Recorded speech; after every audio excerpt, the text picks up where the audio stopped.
देखिए, प्रकाश संश्लेषण होता क्या है। प्रकाश संश्लेषण होता है पौधों का खुद के द्वारा भोजन बनाना, और वो भी प्रकाश की सहायता से। क्योंकि वो प्रकाश की सहायता से भोजन बनाते हैं, इसलिए उसको बोलते हैं प्रकाश संश्लेषण। होता क्या है, देखिए, जो जड़ होती है पेड़ की जड़ के माध्यम से, पेड़ की जड़ की सहायता से, ये देखिए, ये है पेड़ की जड़, ये है धरती।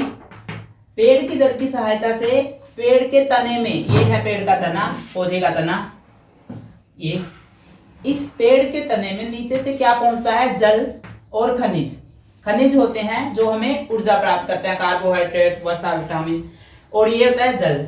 अब जल और खनिज पहुंच गए हैं हमारे पेड़ के, पौधे के तने से पौधे के अंदर, यानी कि फूल में, पत्तियों में। अब पत्तियों में क्या है, पत्तियों में है जल। पत्तियों में एक होता है हरे रंग का वर्णक, जिसको बोलते हैं, एक हरे रंग का, क्योंकि पत्तियां हरी होती हैं। लेकिन ये जरूरी नहीं है कि जिस पत्ती का कलर हरा हो उन्हीं में क्लोरोफिल होगा। ये है क्लोरोफिल का रंग हरा होता है, लेकिन जिन पत्तियों का रंग हरा नहीं होता उनमें भी क्लोरोफिल होता है। तो ये बात ध्यान रखनी है। जहां पे अगर कोई भी पौधा है वो अपना भोजन स्वयं बना रहा है, इसका मतलब एक बात स्पष्ट है कि उसके अंदर क्लोरोफिल होगा ही होगा, तभी वो प्रकाश संश्लेषण कर पाएगा।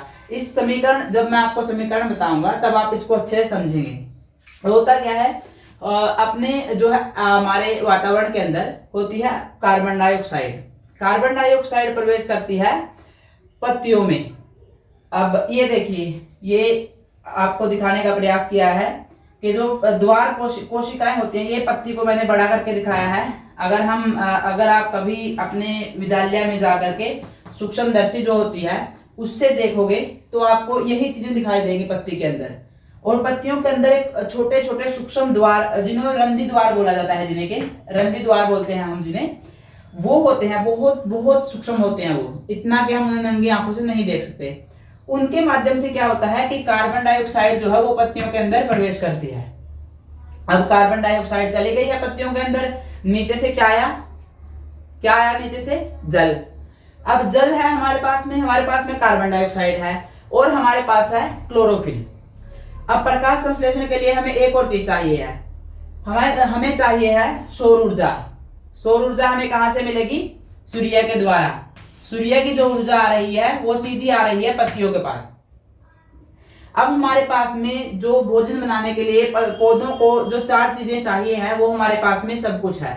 हमारे पास जल है जो कि जड़ों के माध्यम से वो आया है तनों में, तनों से गया है पत्तियों में। उसके बाद हमारे पास में CO2 है जो कि रंध्री द्वार के द्वारा किसमें प्रवेश किया है उसने, पत्तियों में।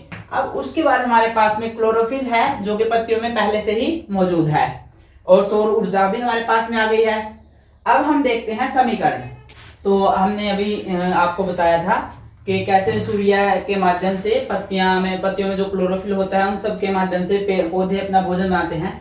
अब जो, अगर आपको याद हो, हमने पहले लेक्चर में पता किया था कि जो हमारे शरीर में जिन्हें के पोषक तत्व कहा जाता है, उनमें एक चीज होती है कार्बोहाइड्रेट, वसा, विटामिन, उन्हें क्या बोलते हैं, पोषक तत्व। अब जब इनमें से कोई चीज आएगी तभी हमारा पोषण होगा। तो अब देखते हैं कि इसमें बनता क्या है। जो ये हमने अभी क्रिया अभी देखी है, प्रकाश संश्लेषण की क्रिया, उसमें हमारे पास में आता क्या है। हमने देखा कि CO2 हमारे पास होता है, कहां से आता है वो आता है वातावरण से, क्योंकि वातावरण में कार्बन डाइऑक्साइड होती है, इसे बोलते हैं कार्बन डाइऑक्साइड, ठीक है। और उसके बाद में जल आता है नीचे से, जड़ से। अब जड़ से जल आ गया, और हमारे पास में है CO2 वातावरण से। अब उसके बाद जो 2 चीजें थी, जो पत्तियों में होता है क्लोरोफिल। अब क्लोरोफिल और प्रकाश का, सूर्य का प्रकाश यानी कि सौर ऊर्जा, इन दोनों के माध्यम से जब कार्बन डाइऑक्साइड और जल मिलते हैं, ठीक है, जल का भी आपको पता है ना, जल का फॉर्मूला क्या होता है, H2O, अगर आपने पिछली कक्षाओं में पढ़ा हो। तो CO2 और H2O दोनों मिलकर के सूर्य का प्रकाश और क्लोरोफिल जब उनमें रिएक्ट करते हैं, जब आते हैं उनके संपर्क में, तो हमारे पास आता है कार्बोहाइड्रेट, जो कि पौधों में पोषण का काम करती है। और उसके पास में एक सबसे बड़ी बात जो अभी आपको पता चलेगी कि जिसे हम आप जिसे अब बोलते थे पहले, वो अब आपको इस अभिक्रिया के द्वारा पता चलेगा। जो हम चीज बचपन से पढ़ते आ रहे हैं कि पौधों में क्या, पौधे हमें क्या देते हैं, ऑक्सीजन। ये देखिए, ये रही आपकी ऑक्सीजन। जो पौधे हमें देते हैं ये वाली ऑक्सीजन है वो। जो पौधे जल और कार्बन डाइऑक्साइड लेकर, और ये देखिए ये जो कार्बन डाइऑक्साइड है ये वो है जो हम बोलते हैं कि पौधे कार्बन डाइऑक्साइड लेते हैं, और ये वो ऑक्सीजन है, ये वो ऑक्सीजन है जो पौधे हमें देते हैं। और इसका क्रियाएं जब संपन्न होते हैं, कोई भी क्रिया हम संपन्न होते हैं तो उनके हमें क्या देखने होते हैं, परिणाम। अब जब ऑक्सीजन हमें मिल गया और हमें कार्बोहाइड्रेट मिल गया, इसका मतलब क्या होता है कि पौधों में ये प्रकाश संश्लेषण की क्रिया समाप्त हो चुकी है। अब आपको इसमें मुझे लगता है कोई भी मुश्किल नहीं होनी चाहिए। आपको मैंने पूरी क्रिया जो है प्रकाश संश्लेषण की वो एक एक करके समझा दी है। अब इसे आप इस लेक्चर को 2 बार 3 बार देखिए और इन सब चीजों को कॉपी में नोट कीजिए, और जो भी आपको डाउट हो वो अपने टीचर से आप पूछ भी सकते हैं।